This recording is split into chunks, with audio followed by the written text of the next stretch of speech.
Cocktober! I can't believe it, brother! Cocktober, baby. Oh yeah, brother! I can't believe it's Cocktober already! What's up, guys? Cocktober Review 2012, day number 2. This is Mean Streets, the Martin Scorsese joint from 1973. Watched the Blu-ray of this, and it looks really good, but I wanted to say this is recommended by my boy Jeff, also known as Boxcar Man 01. I think it's his YouTube channel name. If not, I'll post a link to it up here. Not really doing YouTube videos anymore, but a really cool guy. I appreciate all the recommendations, Jeff. But yeah, Robert De Niro, Harvey Keitel together for the first time with Scorsese. And it's not my favorite Scorsese film, but it's a very good film, very well made for a young filmmaker. And actually, I've seen this film quite a few times recently because I picked up this documentary, Easy Riders, Raging Bulls.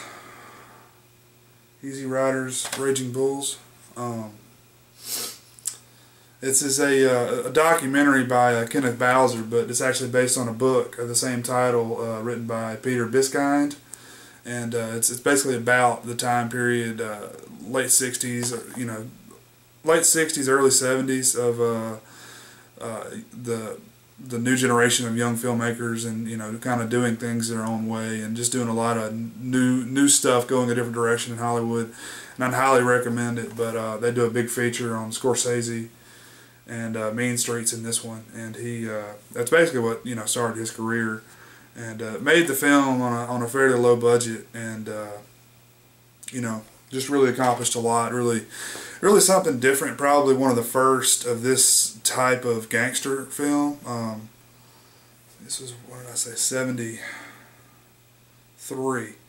It's before Godfather, right? So yeah, this is probably right around the same time as Godfather came out. I don't remember the exact year on that one, but yeah, set in New York City. This is even though it's considered like the quintessential New York film, not a whole lot of the film was actually shot there. They basically just did a lot of the pickup shots. A lot of the exteriors were shot in New York, and then a lot of the stuff was then picked up shooting in L.A., which is where this whole boom took place. The whole film boom around that time of the young filmmakers.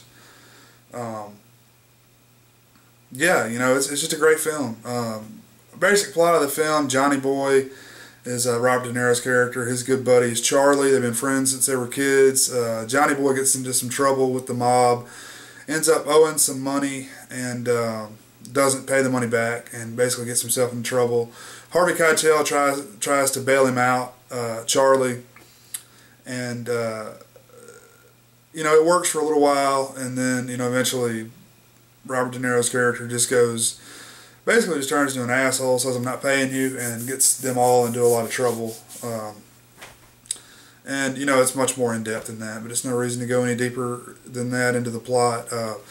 Really well made for a newer filmmaker, a fairly young filmmaker. Lots of unique shots in there. Lots of stuff that's probably been copied numerous times over the years, but it was unique for that time period.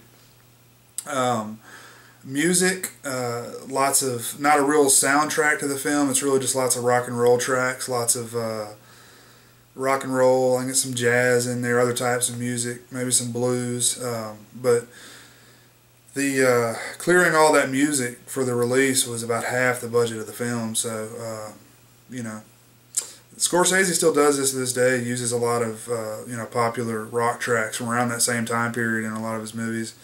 Yeah,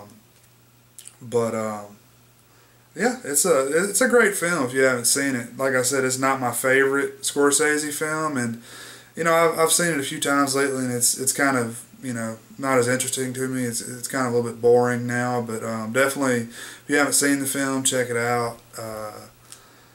Yeah, that's about it. Thanks for watching, guys. I'll see you tomorrow. Peace.